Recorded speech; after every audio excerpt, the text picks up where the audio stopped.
Hello everyone, this is Santosh. I welcome everyone to the placement series of QSpider again. Today we have got one more candidate who got placed through QSpider. Let us know more about him. Hello. Hello. So something about yourself. Hi, I am Vishal. I am from LPDC.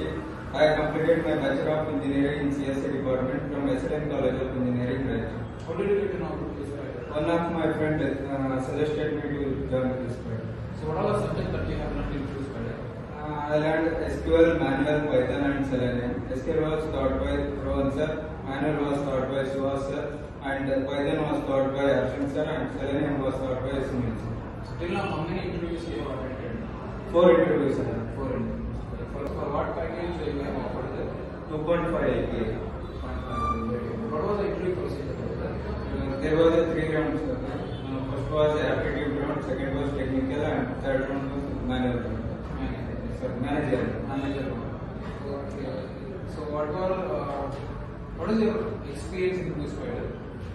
First of all, I thank to QSpider, Baswangudi branch, and trainers and HR teams. Finally, what will you suggest for the upcoming students? Do presentation regularly and give marks regularly. And don't accept it. Thank you. Thank you. Thank you guys.